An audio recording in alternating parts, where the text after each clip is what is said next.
They laughed when my name was called. The lawyer hadn't even finished reading before my mother leaned back in her chair, smirking like she'd won something. "Go on," she said. "Read it. Let's all hear how much your father's disappointment gets." And then he did. "To my grandson," the lawyer read, "I leave $1. The room went silent, except for my mother's laugh, sharp, satisfied. My sister covered her mouth to hide her smile. Dad just muttered, "Fitting." I didn't move, didn't blink, didn't give them the pleasure of seeing me break.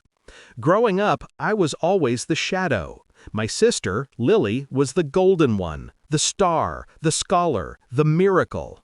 Me? I was the mistake they tolerated. When I brought home straight A's, they said, "Lily did that in middle school." When I got into college on scholarship, they said, "At least we don't have to pay for you." And when Grandpa died, the only person who ever looked at me like I was worth something, my mother said, "He loved you out of pity."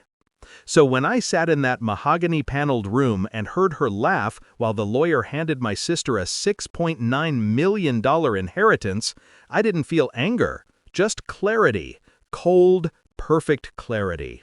I stayed quiet through the rest of the reading. I watched them toast themselves, champagne, crocodile tears, fake grief.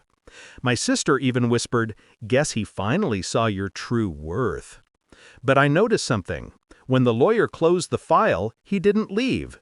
He looked at me, not them, and slid a small sealed envelope across the table. "Your grandfather instructed me to give you this privately," he said. My mother frowned. "What is that?" "Just a note," I said, pocketing it. I left before anyone could see the tremor in my hand. The letter was short. Grandpa's handwriting, shaky but deliberate. "If you're reading this, it means I've finally outlived my patience with them." The $6.9 million wasn't my gift, it's their test. The real inheritance is buried beneath their greed.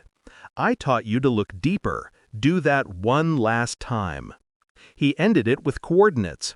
His handwriting trailed off beneath the numbers. The next morning, I drove to his old property, the vineyard he'd run for 50 years before my parents sold it behind his back. The place was overgrown now, wild and silent. I followed the coordinates, shovel in hand, until I reached the oak tree where he used to sit with me as a kid. He'd always say, "Roots remember what people forget." I dug until metal hit dirt. An old walk box. Inside, documents, flash drives, and a single note. They think they inherited money, but they inherited debt. The company accounts, the shell corporations, all trace back to the trust I built under their names. Every dollar they touch will sink them deeper. You, however, hold the release clause, the one document that clears it all or condemns them completely. And beneath that, folded neatly, was a signed amendment to his will. It transferred everything, the vineyard, the trust, the remaining estates, to me.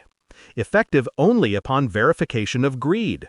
They'd verified it in that room, laughing as they humiliated me. I waited. I didn't rush. I let them spend. Lily bought a mansion, a yacht, started some influencer company. Mom and Dad poured millions into renovations, cars, vacations. 6 months later, the audits began. Fake corporations, unpaid taxes, misused trust funds. The $6.9 million wasn't a gift, it was a liability, a trap designed to collapse. And at the bottom of every paper trail, every signature, was one name. My mother's. The call came late one night. Her voice was thin, hysterical.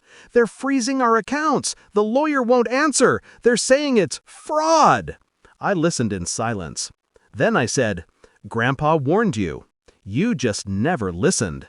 "You?" she hissed. "I read the letter," I said. And before hanging up, I added, "You told me to earn my own." I did. 3 weeks later, their mansion was listed for sale.